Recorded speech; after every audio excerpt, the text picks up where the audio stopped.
I'm Daphne Maxwell Reid, and you are listening to You Might Know Her From with Damian and Aunt.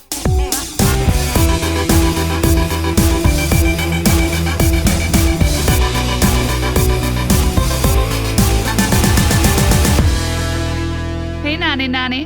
Hey, Nee. How are you doing? Welcome back to another episode of You Might Know Her From. With Damian and Ann. I'm Damian. I'm Ann. And this is our podcast where we talk to actresses each episode after you and I shoot the shit and catch up on all of the comings and goings. And guess what? This past week has been a fucking shit ton of comings and goings. They called the election. Hallelujah. It's literally insane. I was really glad to get to toast with Damian and our friends Alex and Naomi and my partner Hannah on the street. We drank a couple of bottles of champagne on the street, which was really lovely. Yeah, we sure did. The dogs had a showdown, and it was just a lovely night. And then, like, all the New Yorkers, like, hooting and hollering and cheering and clapping and, like, toasting with us. And that little girl who stopped to tell us where window was hers, like, where she lived. It was just a lovely New York day. I was really glad I was in the city. I was glad to be on the street and with friends. Yeah. So I hope you all celebrated righteously. We are glad to be back here with you. Well, I feel like we have a lot to discuss today because we, like, gave each other an assignment last week.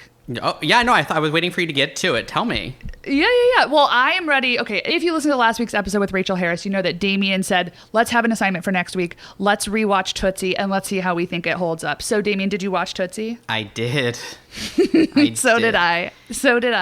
Do you want to go? Do you want to give me your thoughts? Like, compared to what you originally thought, takeaways? So I don't remember, like, I remember watching Tootsie, sort of making my way, probably in college, I probably watched it to, like, watch. It was on, like, the AFI list, so I had to watch it. Exactly, and it's supposed to be, like, one of the most well-made comedies and yada, yada, yada. And I remember, like, enjoying it, but also remember very little. And so rewatching it, I thought, am I going to like this because it's about the industry and that I will like, but will I be, like, so repulsed by Dustin Hoffman and, like, will I be so charmed by Terry Garr?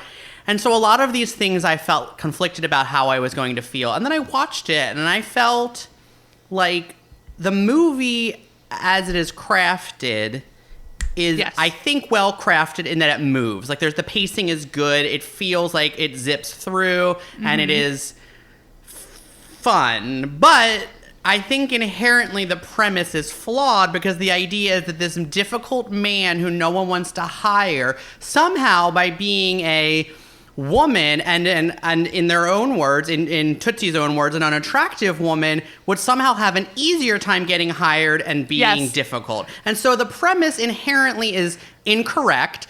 And I think it is, like, universally we know that is a flawed premise. And then also, I think you said this to me either, I don't remember if we were recording or not, you said that, like, this movie might not be fun, even though it's industry, because it's like a Sidney Pollack film, so it's, like, kind of has, like, gravitas.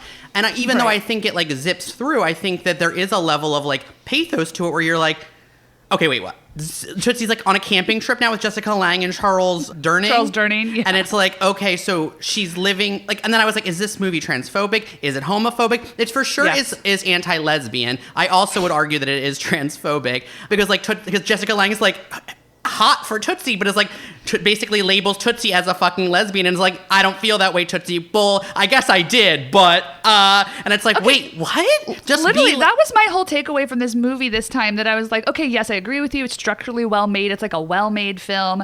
It's got great supporting cast. It's got a clever script. They allow some people to improvise, I think. But my takeaway is like, hi, Julie is a lesbian. Julie is in denial about her own lesbianism, and that was my takeaway this time. And that's why the end really fucked with my head, where she was, like, charmed by a disgusting Dustin Hoffman out of drag and then walked off with him talking about Halston. And I was like, I hate this ending. I don't like it. Does it work? Yes, sure it works. But I find Dustin Hoffman to be so unlikable. And look, I think that he is supposed to be unlikable. I think his character is supposed to be. I think he's good in it. I loved Dustin Hoffman before I realized he was a piece of shit. And it made me uncomfortable. Here's one thing that I did not notice about the movie, like, that I didn't remember. Did you notice how grossly he touched every woman? Yes. And I think that was, like, part of his character. But also I thought that's probably how Dustin Hoffman just is, putting his hands on women's shoulders and backs too much. I found it to be repulsive. Did he do that as Tootsie, you're saying, or as the No. as Michael, he did that. Like, especially in the party scene. Sure, in the that's like in the acting class. I think it's setting up the kind of disgusting person that he is, which again, it just like is back to the inherently flawed premise where it's like, great, so now he has cachet to like have intimate relationships with women as a woman, as a person dressed as a woman. And then the idea that a man who makes a woman fall in love with him when he's misrepresenting himself as a woman, he feels entitled that she should still love him out of drag, looking uglier than he does as a woman. Like, you're disgusting. She also takes Jessica Lange's character's offer up on like going into a sleepaway to share a fucking bedroom where she then like wears a full face of makeup and then like, are you wearing those fake teeth? She wears a wig with curlers in it. I was into that. She had it planned. I was into that. But like I was like, oh, you have a full face on, and also like we saw you put fake teeth in. Like, what is the practice? Literally, I have it written down in my notebook. Why does Dorothy have to have fake teeth? Why does Dorothy have to have fake teeth? What the fuck? I bet he wanted it because he was like, I bet Dustin Hoffman, the actor, wanted it as Hoffman. Michael, the actor. If you didn't watch this with us, I'm not sure if this intro is like too much, but I really was like, I wanted to root for the movie because I was like, there are elements of this movie that work and that are fun. But the premise is just it's so wild. Like when he shows up and he's like a little fucking troll and he's like, Julie, give me a chance. And then the end, it's like, it's like left up in the air. And it's like, she was into you as a woman. Yes. This is my takeaway. Julie is a lesbian. I'm into it as lesbian canon now. I'm making it lesbian canon because I really was like, I know what the film was trying to go for, which is like Julie needed intimacy from someone and she wasn't getting it in all of the men that she was pursuing, but she found it in this woman. And it was like, oh, hi, Julie. This is your revelation. You are emotionally and maybe even sexually attracted to women. And that woman is fucking Tootsie, Dorothy, sick Dustin Hoffman in drag. But then, I didn't want her to be into it at the end. And then she was making jokes about like borrowing fucking Dorothy's dresses. I was horrified. Also, Jessica Lange has never looked more beautiful. I mean, she's stunning. She's stunning, but like, oh my God, she looks so incredible. And the idea that she would be taken by fucking sick old Dustin Hoffman in his wide-legged pants. I just hate it. The idea, again, it's like the idea of him feeling entitled for her to still love him as a man is exactly what like is wrong with the premise. It's like all a man's perception of what it's like. I want to be invisible so I can like suck every guy's dick off in the locker room. It's like he wanted to be a woman so he could touch every woman and and make them fall in love with Tootsie and then be like, I'm a man though. Do you love me still? And it's that is like what is so fucked up with it. Like she said like what I want is a guy to have this line for me and say like, I just want to know you intimately and like you seem interesting. And then he like takes that information as Tootsie and then puts it in his pocket and then uses it when he's out of drag at the same party as Jessica Lange and is like, hey, and then she's like grossed out by it. And he was like violating a boundary. He was like weaponizing something that she told him as like a personal moment between friends to like get to take like to be a man. He's disgusting. Michael is disgusting and played by a disgusting person, which is Dustin Hoffman. Also, Gina Davis is topless in a scene that does not require her to be topless, and I'd love to talk to her about it now. I know. Okay, so here's other things in my notes. Things that I love about I'm sorry, I'm steamrolling.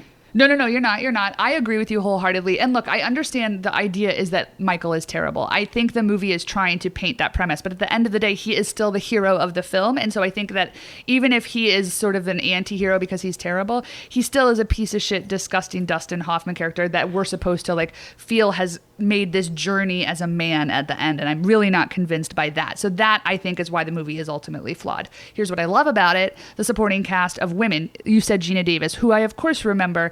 I forgot that Christine Ebersol appears in that opening party scene. Incredible. Terry Garr, who is just perfect. She's so perfect as Sandy. And I feel like gives more nuance to that role than like ever needed to be there. Agree. But of course, then this is who I forgot about. Lynn Thigpen! Oh my God. Yes, Gumshoe. She appears. I love her too. She is also the woman who is Rita is so great. Oh my God. I wrote down her name because Doris Belak. She passed. Down her name. We lost her. I am sad that we never got her. I don't know what her death date was, but I found her bits to be so good because she got to take down Dabney Coleman. Dabney Coleman, one of the few men that I love in this world. I love Dabney Coleman. I love him in anything he does. I love that weird suit with a tie, like the waist tie that he wore. He looked like he was like half going on safari and like half going to direct his shitty soap opera. I loved the supporting cast. And I think the women got some stuff to do, which I was frankly surprised by. But I agree with you. It was a problem that Gina Davis was basically naked for her entire opening scene. Oh, here's what I hate. the fact that we're supposed to think that Michael, when he does his first reading as Dorothy, and like everyone is like, oh, so good. I was like, he's bad. He's bad as Dorothy. Like, Dorothy is bad. And maybe we're supposed to believe it because it's a shitty soap opera. But I hate watching Dustin Hoffman try to be like a good actor. It makes me sick. Listeners, if you're not familiar with this is why Damian and I hate Dustin Hoffman. This is pre all of the stuff that came out about that woman that worked with him on Iceman Cometh that said like he's a piece of shit and like was very inappropriate. There's a video of him talking about playing Tootsie and talking about realizing that when he put on the drag that Dustin Hoffman, the actor, was an ugly woman. And then he starts crying about how the plight of an ugly woman in this world is something he never considered.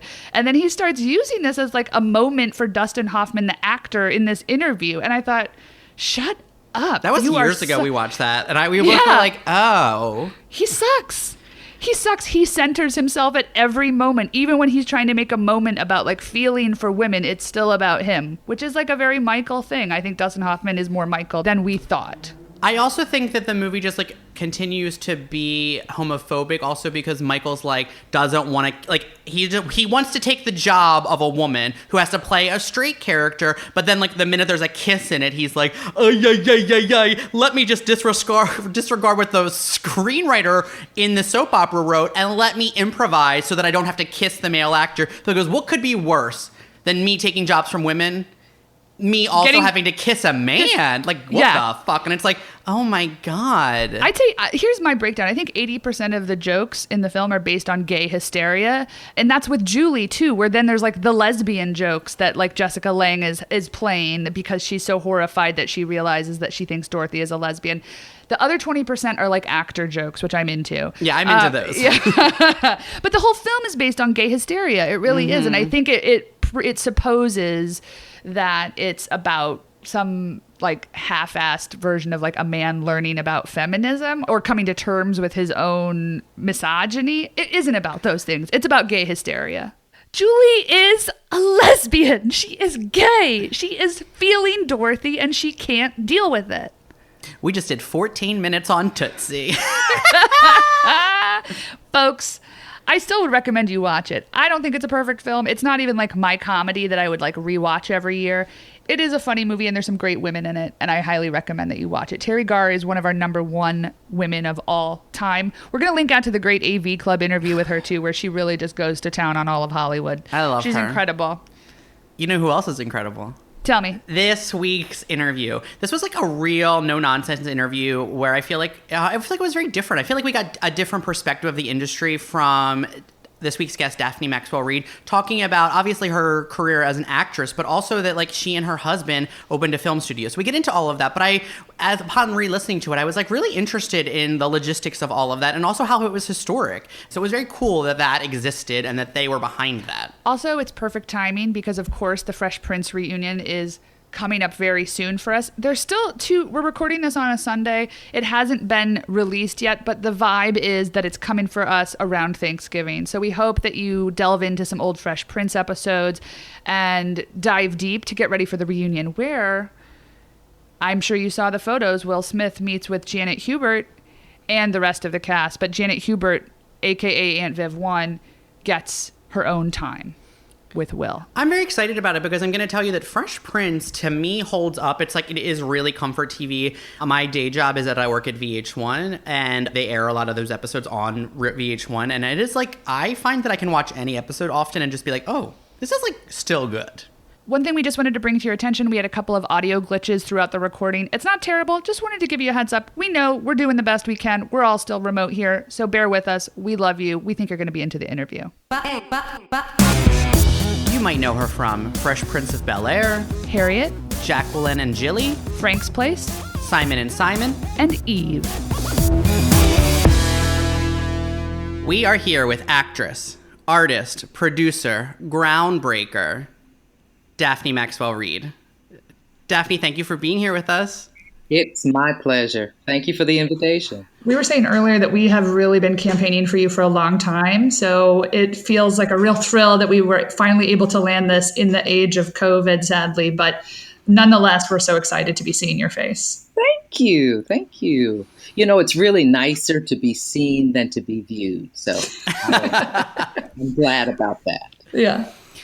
Daphne, you appeared in a small role in the 2019 drama Harriet, starring Cynthia Erivo. I just finally watched it, which was very exciting. And it filmed in Virginia. Yes. You and your husband, Tim Reid, famously relocated to Virginia and opened a film studio there, New Millennium Studios. Like Steven Spielberg shot parts of Lincoln there. Y'all did a lot of like passion projects. Tim directed projects. You produced projects. You've been relocated in Virginia for some time now. Yes. What is the most exciting non-Hollywood part of living in Virginia? The trees. They bloom in the spring. You can see the background of the Blue Ridge Mountains. You have an ocean at your backyard. It's just a magnificent natural wonder kind of state. Do you ever miss Hollywood or New York? I miss working in Hollywood. I love to work in Hollywood. I don't like living there. And I like the energy of New York, but I can't stay there very long anymore because I've gotten Virginia lazy. So, Daphne, our audience might, know you best from The Fresh Prince of Bel-Air. When you joined the cast in 1993, you were replacing Janet Hubert as Aunt Viv. Can you describe the feeling of joining a hit show in the middle of its run and on top of that, replacing an actress? I did not consider myself replacing an actress. I considered myself getting a job. I didn't know her.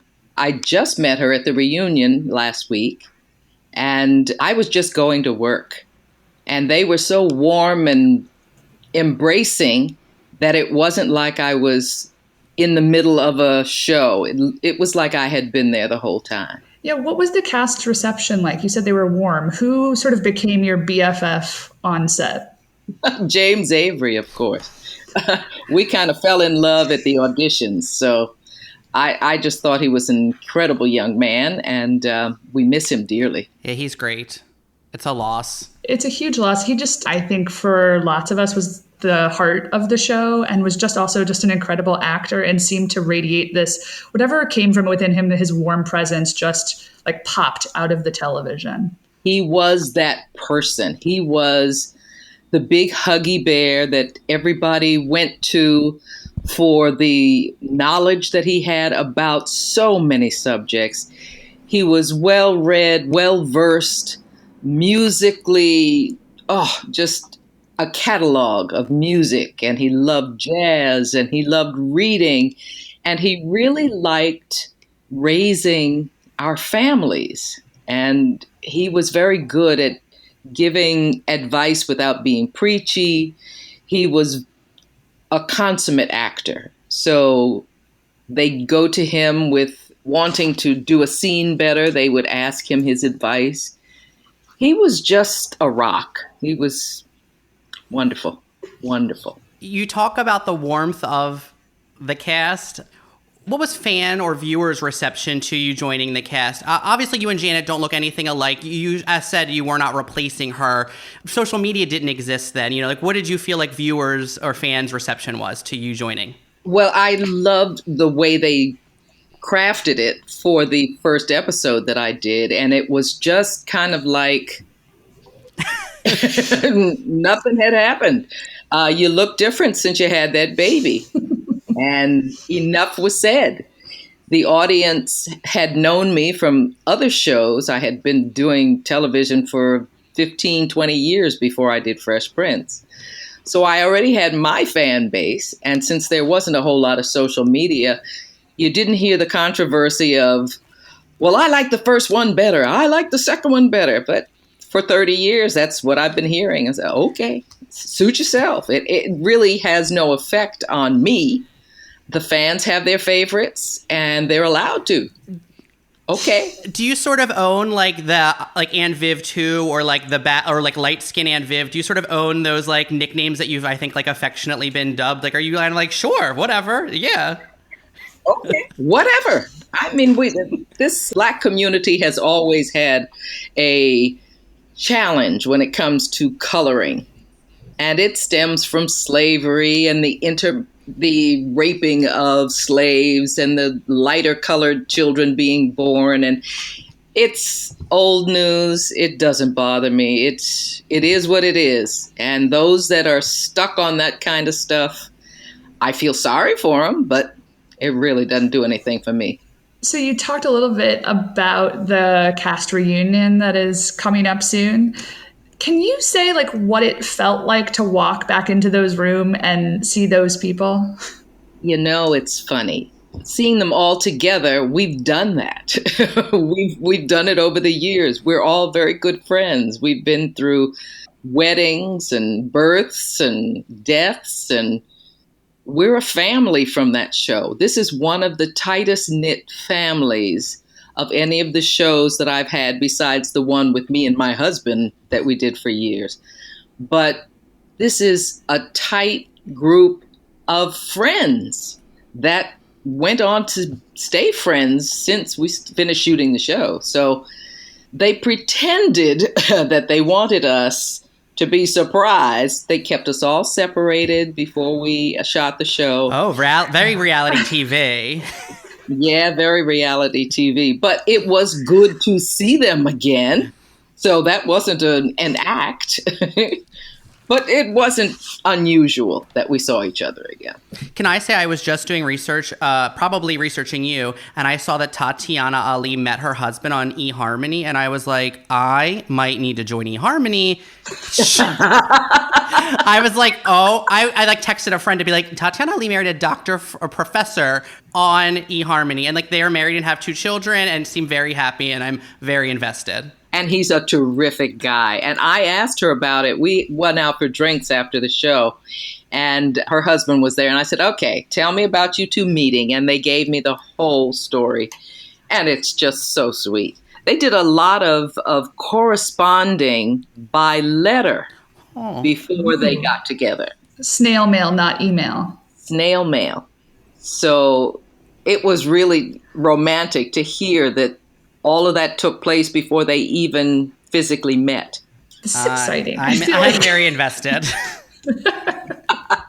Is there anything you can tease to the listeners about the reunion that's coming this fall?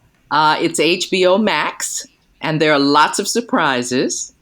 And we learned things about Fresh Prince of Bel-Air that the cast members didn't even know, or most of the cast members didn't know about what one particular or 2 particular cast members were doing.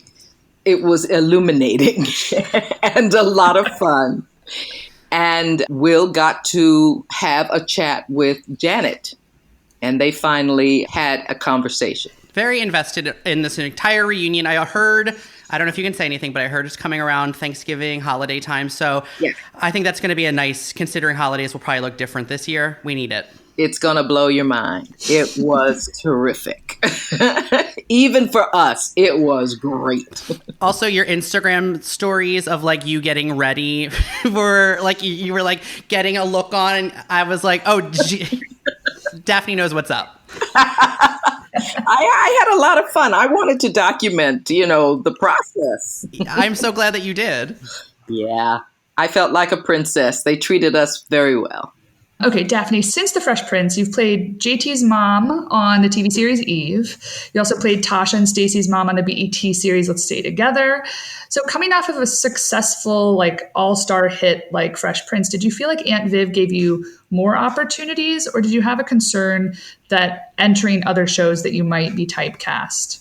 I don't think that I'm typecast at all. People know my work, and since the show I've done different things. You saw me on Harriet. That was quite different from any of the moms that I played on television. But I have a respected career, and people who want to see me and use me do. I have another project coming out in December called The Business of Christmas, and I look totally different. And I play the mother of a family again, because that's what I am.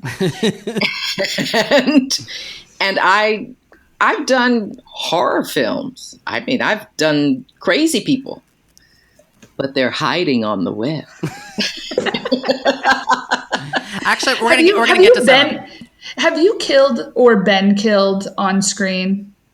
Okay, can you give us like your favorite murder sequence that you've either experienced or committed? I've only killed one person. Well, I guess in that movie I killed 3 people. Yeah. And Wait, I was bat blank crazy. What movie is this? I'm not saying. You'll have to find it. Okay. It was a small independent film. We will find it.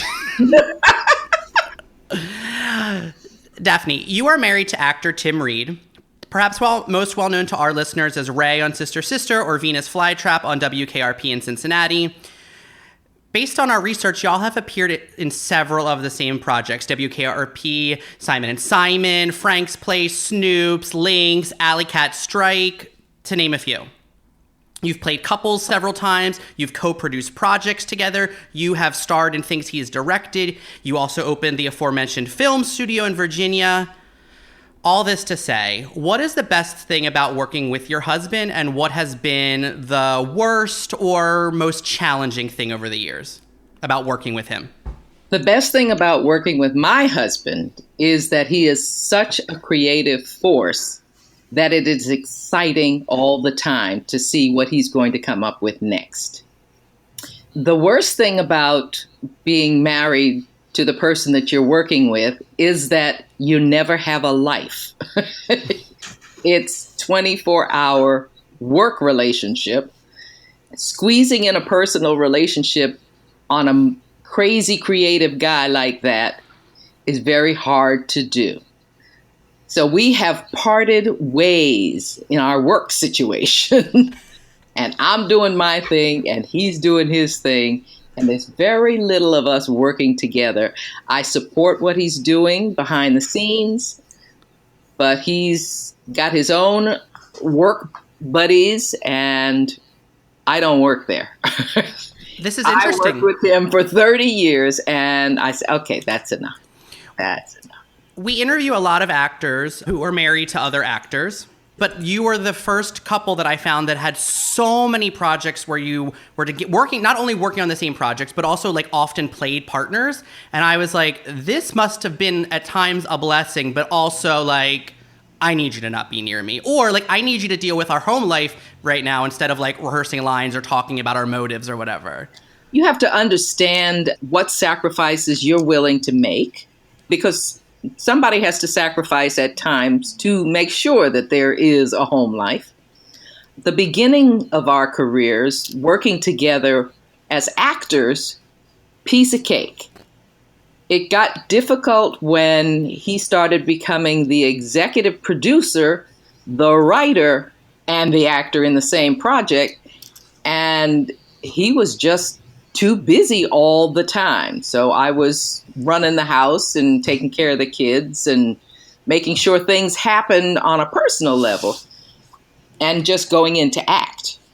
But when we built the studio, then we became business partners. And that was fun for a while.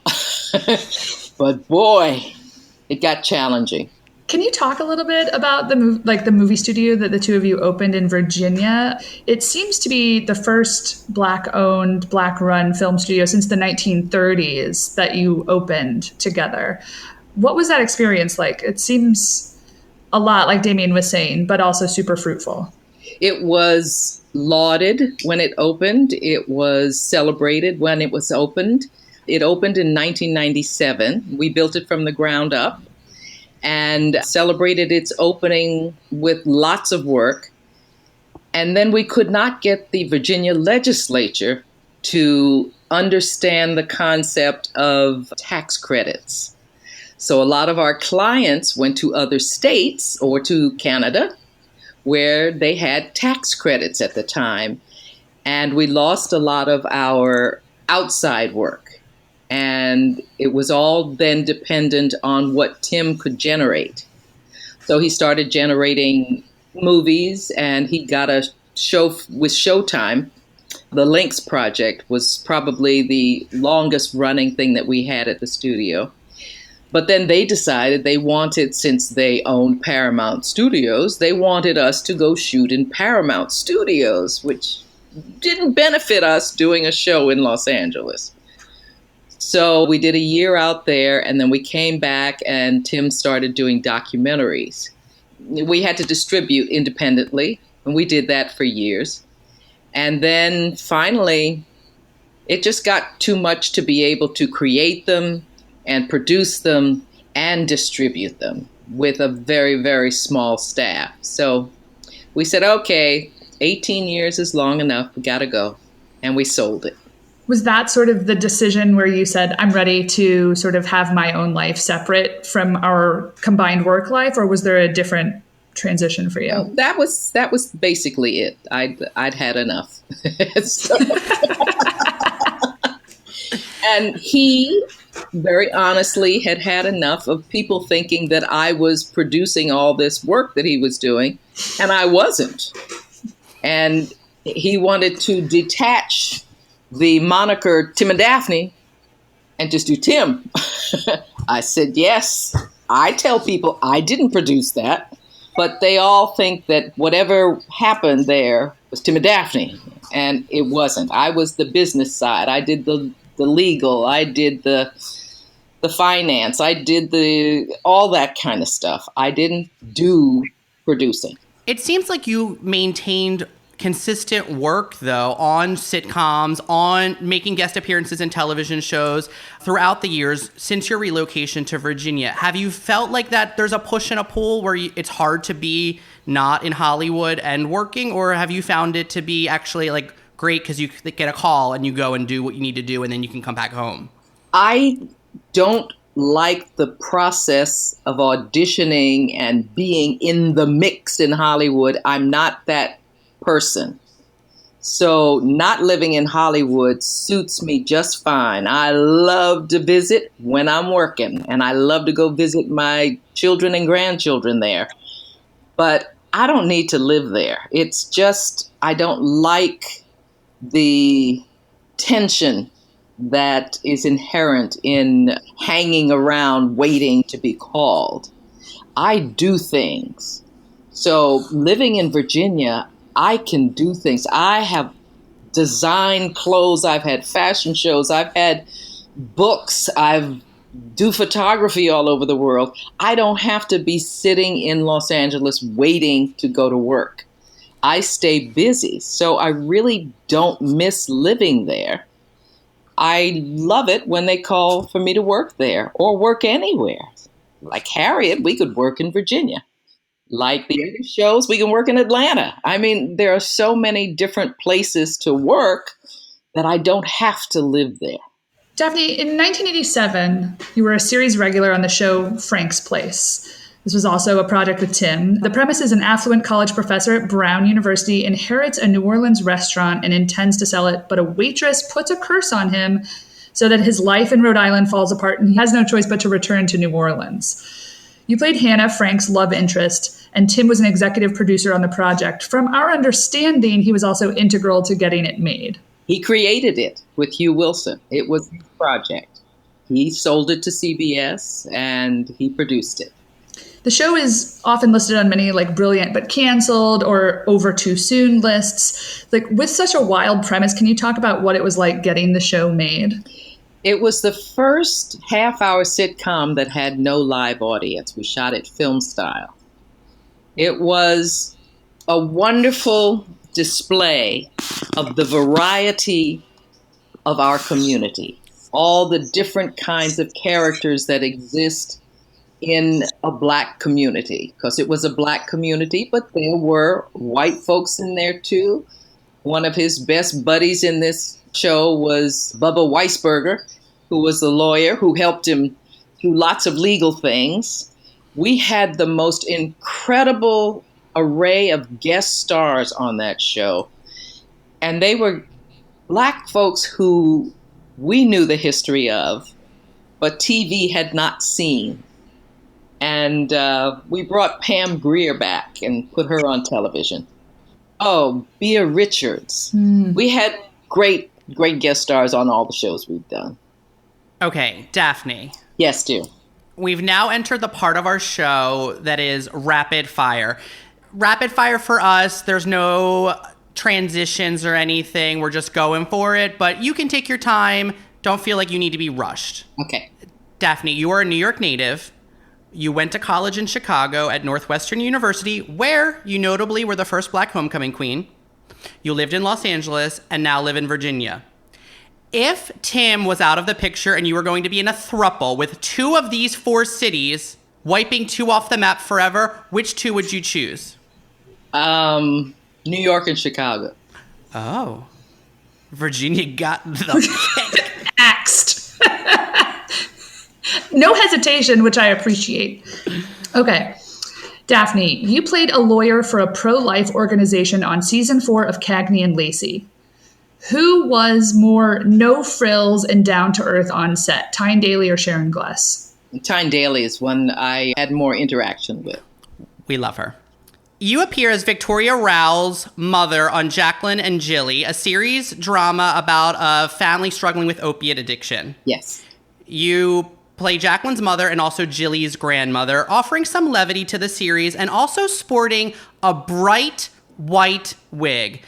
Daphne Maxwell Reid, please tell us the story of that very white wig. Well, I look too young for a 70-year-old woman, so they wanted me in a white wig, and this is what they gave me, and I went with it. There's another white wig coming up on The Business of Christmas that I like better. I loved you on Jacqueline and Jilly. I loved seeing you. That character. Oh God, I loved that character.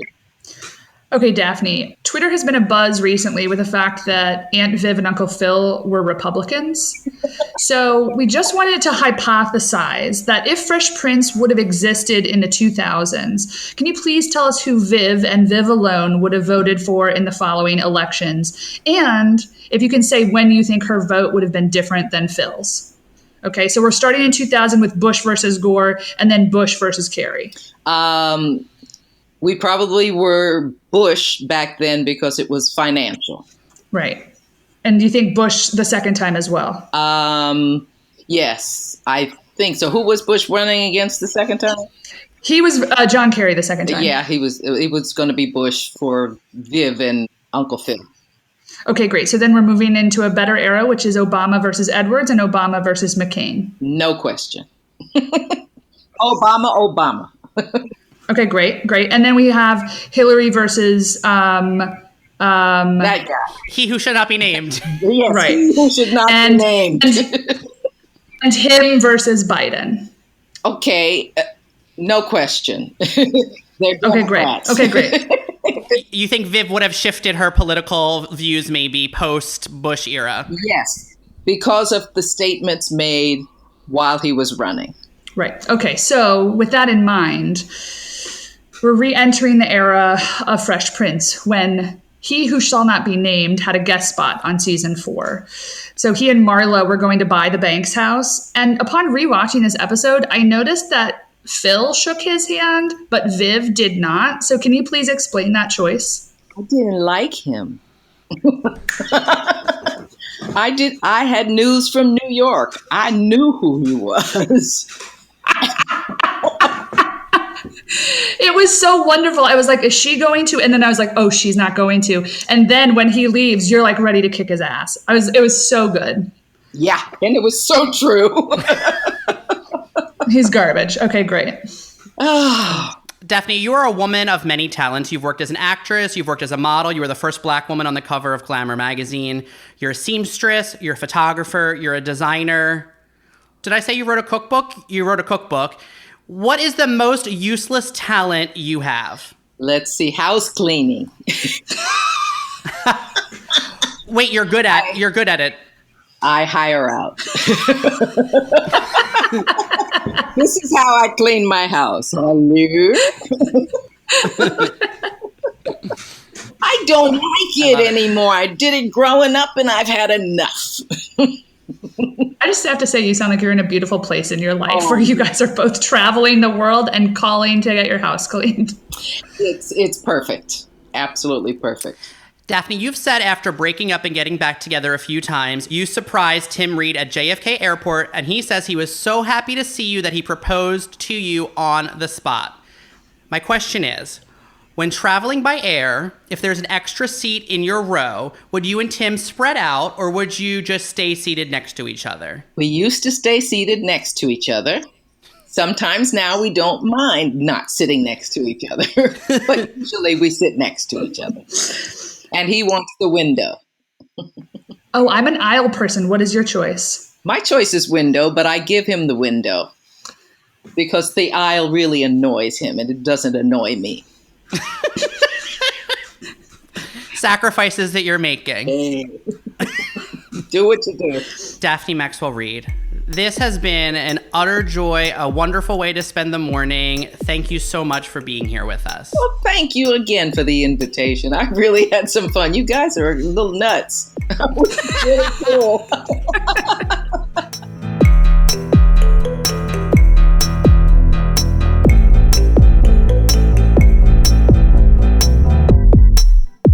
I love being told that we are a little bit crazy. We just both laughed maniacally. And we were like, we just take that as a compliment. Honestly, we never know if that's how it's being delivered, but that's how we receive it. And we recommend that. If somebody tells you something you're not sure, just take it as a compliment. It was so great to have last week's episode, Rachael Harris talking about Tim Reid and Jacqueline on the set of Sister Sister, and then this week's episode to be Daphne Maxwell Reid talking about her relationship with Tim Reid and how he prefers the window seat, and she's just ready to give it to him to keep him quiet. I love Daphne so much. She was so no nonsense. I loved everything about it. So speaking of that, have you been able to try to connect this week's episode to next week's episode? Oh my goodness. I don't think I have it in my head. Honestly, I haven't given it a chance. Do you have it? I figured out a connection, but it is multiple layers. But I will tell you, can I give you the clue? Yeah, give me the clue for... Dancing with the Stars, I think, connects this week's guest and next week's guest through other people, but you get to the other end. You're puzzling me, and I'm excited to go put the threads back together. Can we talk about the fact that Daphne turned down a handshake from Donald Trump, former president of the United States? I just remembered it. I just had to say it out loud here since we're on the heels of the election. And it was a good omen. She said she had his number. She had heard things from New York native, no nonsense, Daphne Maxwell Reid, icon. Folks, we love you. We hope you love this episode. We hope that you are posting, promoting, recommending our podcast to your friends, your family. It's the holidays. This is the perfect time. You're going to need a lot of small talk in your back pocket. So just use this podcast as an opener for anybody that you're going to have to Zoom with that you don't want to talk to. While you're at that, make sure you're subscribed to You Might Know Her From wherever you're listening to your podcast. It might be Apple, it might be Spotify, it might be Stitcher, it might be other things that I don't know. So make sure you're subscribed to us. And while you're there, please leave us a written review. Tell us what you think. Give us your feedback. We love it. We take it. You also can just give us a little heart emoji or recommend a guest, somebody that we should pursue right now. The world is our oyster, so please send us names of people you want us to be interviewing. And make sure you're following us on Twitter and Instagram. We're at Damian Bellino and at Rodeman. That's RODEMANNE. We want to talk to you about Tootsie. It's really important. Give us that Dustin Hoffman dirt. Also, if you have Dustin Hoffman dirt, please, God, give it to us.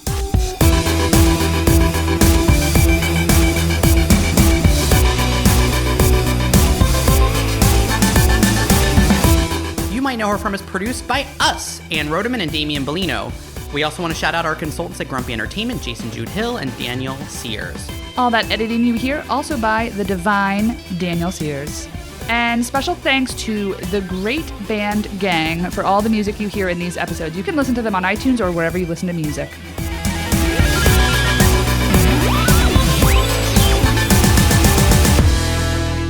Can you believe Tatiana Ali met her husband on fucking eHarmony? It is incredible.